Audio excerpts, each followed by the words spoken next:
All right, we're talking about those storm chances because behind us, it's wet. Yeah, that's Weatherford. Here we go. So they're first in Both line to see that rain, and it really has been raining there for the past, what time is it? About 40 minutes now. And we'll continue to see that moving into the Metroplex. Right. So let me go ahead and get you right over to radar. We are looking at Parker County there. You can see it on the left hand of the screen. You see that rain just pushing on in. It is slowing down the more east it moves, so it may be raining there for another hour or two. Weatherford, just hold on. Nothing severe for you. We're just seeing that moderate to heavy rainfall, of course, that lightning as well. And this is all part of a cluster of storms that extends into Hood County. Now, this is all moving to the east at about 30 miles per hour.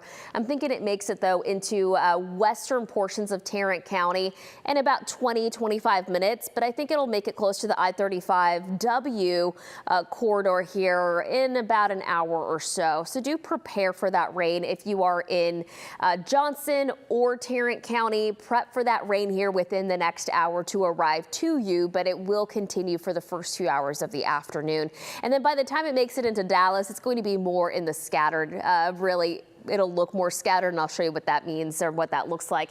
But look at how this is swirling. This is an area of low pressure that's really held these clusters of storms together as it continues to work its way through North Texas. And this will continue here. This is between noon and 1. So I'm showing you the time cast here. That's 1. And you see how it is in western Tarrant County. And then around 2, it makes it between Tarrant and Dallas County, extending into Denton County now.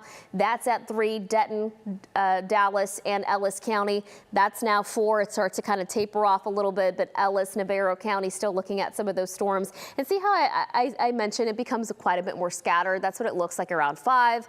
This is around 6. And then when that sun starts setting, we'll start to see these storms really lose a lot of their energy. Now, between 7 and about 9, these storms will completely go away. But overnight, some of these outflows could very well still bring up some thunderstorms. So between 2 and about 5, 6 in the morning, we could see some additional storms develop to our south. So that'll be something to look for Wednesday morning. Not everyone sees the rain, but a few of us may see some isolated thunderstorms between, say, 5 in the morning on Wednesday to about noon on Wednesday. And the severe weather threat for this is pretty much non-existent at this point. The Storm Protection Center has cut back the risk even more in area.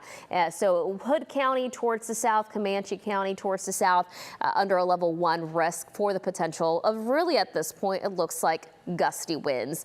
The storms that are moving into the Metroplex, not just looking at some heavy rain at times, but also wind gusts that could be up to about 40 miles per hour. As far as how much rain, anywhere between 1/4 to 3/4 of an inch between now and tomorrow at about noon. So what you need to know, those scattered storms are here really through today, a few isolated through Wednesday, but after that, we are looking at the heat moving in. Here's Weatherford, 68 degrees. We're looking at that rain still coming down. It does look like it has really come down in intensity. Around 80 degrees right now at DFW, but it feels like 83 with a southeast wind.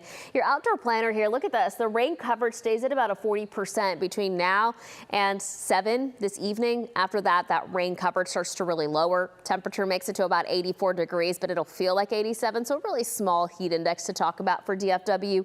Temperatures do make it into the mid 80s also for our eastern counties. We do have an air quality alert, but I am guessing that rain is going to really help us out with that. It's because of pollution and because of how light our winds are, but I think that air really will actually improve after the rain moves out. We're going to see those temperatures climb into the 90s Thursday, Friday, and this weekend, so do prep for a warm weekend for Father's Day. Heat index close to the triple digits. Small chance for rain early next week. We'll be back.